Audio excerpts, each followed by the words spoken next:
Good morning, geocachers, treasure hunters and thrill seekers. I'm actually out doing a bit of a recce today, looking for places to put in with the kayak, some places to launch. And while I'm at Thorgunby at the moment, and while I was here, I was having a look at the geocaching app, and check this out. There's this one really close by, about 162 meters away. And there's another couple in the area, so while I'm here, be rude not to, right? Let's get looking.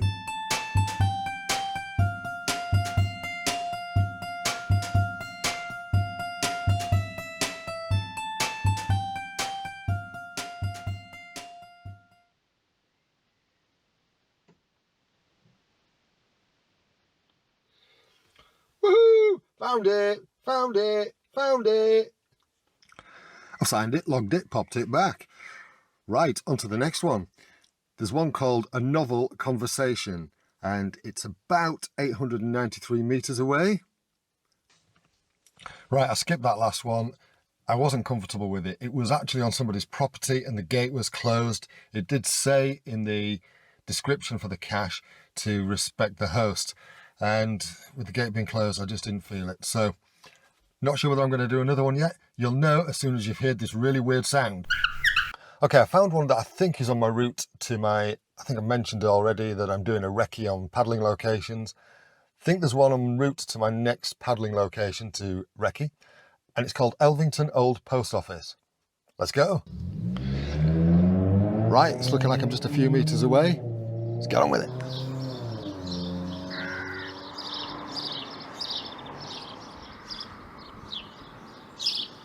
Found it! Right, I've signed it, logged it, popped it back. On to the next one. There's one called Longboat that's about 289 meters away from where I am. So we'll be there by the time I've farted. Sad face.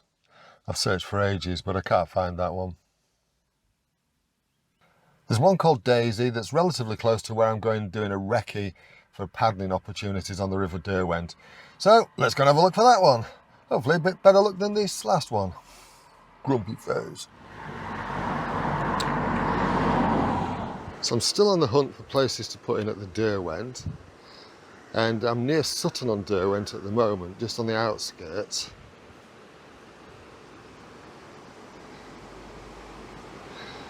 And this is like an angling point. That's just really muddy there. And there's a weir, I don't know whether you can hear it.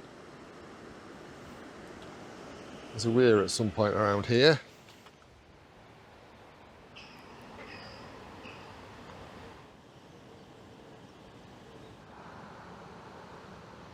Can't find that one either. 2 DNFs in a day. Yeah, that's 2 DNFs in a day. It's not like me. Oh well, that's the way it goes, I guess. I'm going to get back to looking for places to put the kayak in, and I'm going to stop geocaching now. I hope you've enjoyed this. It's been a bit of fun. 2 wins, 2 losers. It's the way it goes. If you do like what I'm doing, give it a thumbs up if you like this video, give it a thumbs up. Now just you wait a minute, mister. You cannot end a geocaching video on a DNF. I think I'm going to make that a new rule. And as it happens, where I am at Walbert Lock, there is this one. It's called Sit and Ponder, Locked in Place. It's obviously a play on the word lock. So this is a lock on Pocklington Canal, and as it happens, there's a nice little cache here. I'm not going to show you exactly where. It's up to you if you want to come and look for it. I've signed it, logged it, popped it back. And now it's time to cook some breakfast. Because it's nearly midday and I'm getting a bit peckish. Right, as I was saying, thank you so much for watching. I hope you've enjoyed this. As I say, I couldn't finish on the DNF. And yeah, if you have enjoyed this, please give the video a thumbs up. In fact, let me just move this so you can see me a bit better. There we go. Give the video a thumbs up. If you don't like it, give it a thumbs down. It's entirely up to you. If you like what I'm doing, subscribe to the channel, and YouTube will give you a notification whenever you open it up, just to say when I've uploaded any new content. It doesn't cost you anything. That's all for now. Take care and I'll see you soon. Cheerio. Breakfast.